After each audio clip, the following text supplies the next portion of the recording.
Straight ahead on 12 News, changing restaurant options. While one business opens, another abruptly closes. Then, a Plymouth teen's crowning achievement. But first, when your family outgrows the house, you have to do something about that. It's all hands on deck to build a new community asset. 12 News starts right now. When a Crystal Church community outgrew its worship space, the congregation took some unusual steps. The parishioners at Bethany Russian Baptist Church decided to roll up their sleeves and get to work. Renee Bonneau is live in Brooklyn Park, where members are hard at work building a new church. Renee?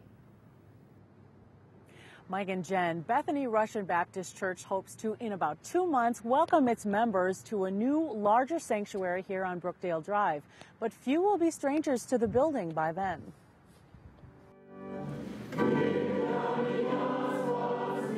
Sunday morning service at Bethany Russian Baptist Church in Crystal draws about 600 people. It's a tight fit in a space that's built for less than 500. Difficulty with parking, some tensions with neighbors because of the parking situation and all of that. And of course, the building itself became too tight, not enough seats for us. That's why church leaders sold the building in Crystal to build a new church off Brookdale Drive in Brooklyn Park. They're building it in 2 phases. Phase 1, which includes classrooms and a temporary sanctuary, is almost complete. When your family outgrows the house, you have to do something about that. Instead of hiring contractors to do the work, the church relies on its family to build this new home. Volunteers like Yuri Sirkin, who puts in anywhere from 5 to 20 hours a week here. I'm actually working on landscaping, so I have a little bit off on this time of season. The volunteers do many things, from painting to sweeping to doing sheetrock work. Yeah, of course, sometimes we had people, like 2 or 3 persons only for a whole day. But sometimes we had 60 people. The church is hiring professionals to do, for instance, paving or electrical work. But volunteers take on the bulk of the tasks. Almost done. And that's the way they prefer it. Because it's my family, it's part of my family, my big family. So that's why I do that. The building is expected to open in about February, which is pretty close to being on schedule. Now, I'm told that the second portion, or phase 2, will be built onto the east side of the building, and it'll include a larger permanent sanctuary. And I'm told that if volunteers would be used for phase 2 of the project, that they do want to give those volunteers ample time to rest before starting that portion. Live in Brooklyn Park, Renee Bonneau, 12 News. All right, Renee, thank you very much. Restaurant goers in Maple Grove can now add Redstone American Grill to their list of dining options. We're very thrilled. We've been waiting a long time, keeping an eye on their construction, excited to have them as part of the shops at Arbor Lakes.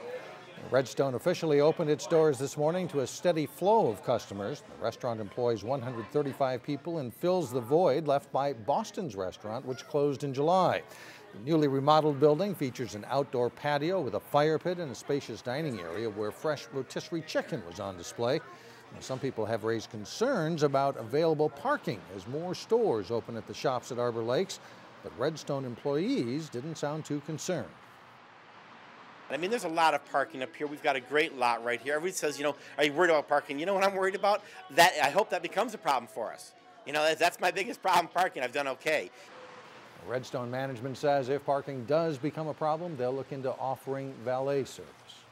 In Brooklyn Center, another restaurant abruptly closed. Oak City, located next to Country Inn and Suites, is no longer open for business. The closing comes at a time when business tends to pick up in the hospitality industry. Oak City opened in 2008. Brooklyn Center city officials are uncertain why the restaurant shut its doors, but call the closure extremely unfortunate. The 2 local lawmakers plan to author legislation aimed at protecting vulnerable adults from financial exploitation. Representative Deborah Hillstrom and Senator Ron Latz will work on creating stricter laws for guardians and conservators. Their legislation would expand background checks. It would also require guardians to disclose such financial matters as bankruptcy filings and whether they've ever had a professional license denied or revoked. Learning to ride a bike is a rite of passage for most children. And it's an experience one local man wants to help every child have. He's on a mission to give away thousands of free bikes for kids. Merry Christmas! You here to get some tires, get some wheels? Santa arrived early for thousands of children on Saturday. And free bikes were on every kid's wish list. Let's go out here and start riding. Volunteers helped about 5,000 kids find the perfect match. This is the brake right here. The right choice. Easy does it. All comes down to color. Oh, my favorite color is blue. Purple, and it's the same color as my dress. I picked out the perfect bike. Every bike here was donated to Free Bikes for Kids. This is Ray, and he's going to lower the seat a little bit for you. Volunteers cleaned, tuned, and refurbished each one before Saturday's big giveaway. We've got about 5,000 that we've refurbished, ready to give away.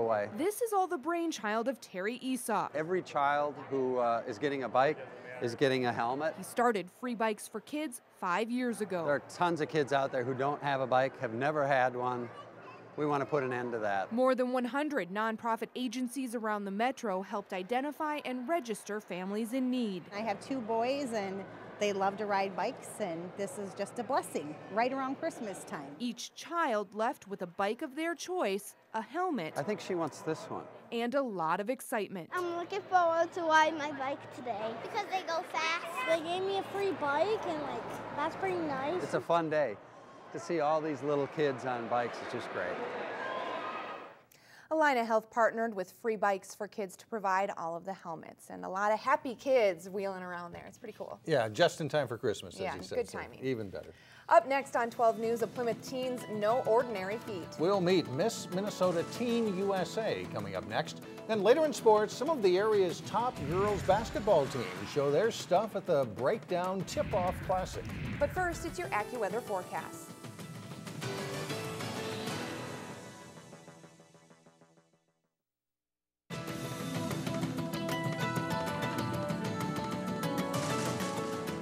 The first runner-up is Daisha Mestad. And that means Maggie McGill of Plymouth is Miss Minnesota Teen USA 2013. She will go on to compete at the Miss Teen USA National Pageant. Talk about a crowning achievement for a Plymouth teenager. That's right, it's pretty exciting. Maggie McGill beat out more than 30 other contestants to become Miss Minnesota Teen USA. And joining us now is Maggie McGill. Thanks so much for being here. We're glad to have you, and I bet you're feeling just thrilled still. Has it sunk in yet that you won? Kind of. This is the second time I've worn the crown and banner, so I'm getting there. It's getting a little more comfortable? Yeah. The competition, I'm sure, rattled a few nerves. I mean, what was it like? How do you prepare for something like that? I had to do a lot of practice walking in really high heels. High heels for 5 inches, and just balancing was a really big challenge. When you've got nerves going, I bet that's kind of a big deal. So Yeah. what about when it was down to the final 2, speaking of nerves, what was that like? What was going through your head? I was just like, oh my gosh, like I made it here. I've been dreaming about this for a really long time, and then when they announced my name, I was like, oh my gosh, what do I do? Well, what does your family think about having a Miss Minnesota Teen USA at home? I mean, is this something that takes a lot of family work and you guys have worked on as a family for a while? Yes, they really helped me with the interview questions and just preparing, and my mom was so excited. She tells everyone. And I bet, you know, where you go, they go. So this is a commitment for the whole family. Yep. And speaking of that, now you're going to be competing for Miss Teen USA next summer for the national competition, Yes. correct? So what do you do? What do you need to do to prepare? How do you kind of approach that? I will definitely have to work on onstage questions. That was something I kind of struggled on. And just working out and continuing to practice walking, and yeah. So we're giving you a little help right now because we're kind of putting you on stage right now. Have you always been in pageants ever since you were a little girl? Or? No, this is it. This was my first one, so it was really exciting that kind of won it, and yeah. That's a pretty good way to start. Yeah, I know. A big year ahead. Well, thank you for being here. It's Maggie McGill, Miss Minnesota Teen USA 2013. We're glad to have you. Thank you so much. Well, coming up, a unique business idea that appeals to our aging population. But first in sports, it's Park Center versus Brooklyn Center on the basketball court. John Jacobson with your highlights coming up next.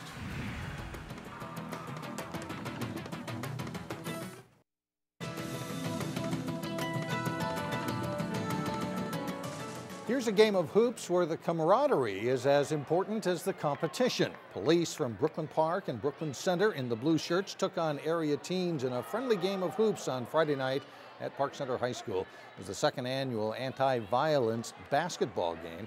Last year the teens won, but this year the police showed. They got a little game as well, and it was the police officers coming out on top this time. Of course, that was halftime at another game between a couple of local teams, John. Yeah, teams moved up the court, up and down the court a little faster in the other game. But, yeah, that was fun to watch those guys, right?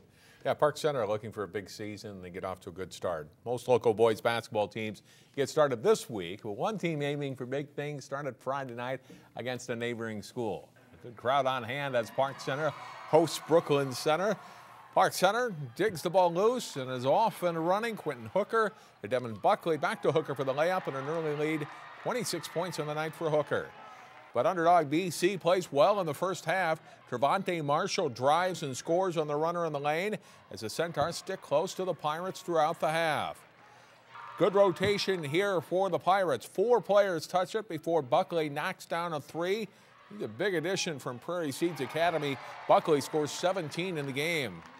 A nice press break here for the Centaurs, and DeAndre Belle feeds Teddy Clark on the alley-oop for the layup. BC is within 8 at halftime. But Park Center starts to pull away. Watch this as Hooker sets up Trayton Daniels for the huge jam. Crowd going nuts, and the Pirates lead it by 13. Daniels gets 3 huge dunks in a short stretch on the way to a 20-point night as Park Center beats Brooklyn Center 92-70. The Breakdown Tip-Off Classic girls basketball event featured a number of strong teams from across the state in all 4 classes. One of the more interesting matchups featured last year's 4A runner-up Osseo against defending 3A champion De La Salle.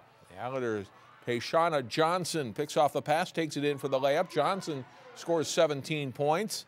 Phyllis Webb works her way between defenders to get the shot up and in for the day, and Webb scores 16 on the day. Janae Morton, a one-person press break here. Hesitation dribble, beats the double team, then a pull-up jumper. Morton scores 16. But John Reeser's team is behind most of the way in this game. Morton beats the press again, this time up the left side before finishing with a nice scoop layup. And Osceo's down 9 at this point. Faith Johnson Patterson's Islanders are just a little too much. Johnson drives and sets up Alina Starr for 2 of her game-high 21 as De La Salle beats Osseo 63-52. Also at the Breakdown Classic, Cooper meets Crookston. Lori Bowler gets in the lane for Cooper and hits the jumper as the Hawks dominate the first half, leading 45-26 at the break. But Jen Rodemaker's club gets challenged in the second half. Chelsea McGee to Talia Rich, back to McGee for the corner 3. McGee leads Cooper with 22 points on the afternoon. The next time Rich swings it the other way to Marita Kelly for the jumper from the wing. Kelly's one of 5 Cooper players in double figures with 11. Crookston charges back into it with 3s and good post play. 6'1" sophomore Brooke Heggie scores 2 of her 18 here. The Pirates closed within 4 at one point. But Cooper never surrenders the lead. Bowler and McGee team up here as the Hawks move to 2-0 with a 77-68 win. 4 other local girls teams were part of the Breakdown Tip-Off Classic. Park Center falls 75-68 to Bram as Rebecca Dahlman pours in 41 points to surpass 4,000 for her career. Kayla Mick Morris at 35 for the Pirates.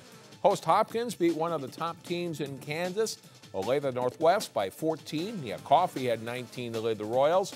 Defending Class A champion Maranatha beat Staples Motley 65-53 behind a very balanced scoring attack. And defending Class 2A champion Providence Academy is looking good. The Lions routed Chanhassen 53-29. And the Breakdown Boys Classic is this coming Saturday at Minnetonka. 6 local teams in that. We'll have more on that later this week. All right. Thank you, John. Well, still ahead, could it be the future of shopping for seniors? An idea that doesn't require travel or a click of the mouse when we come back.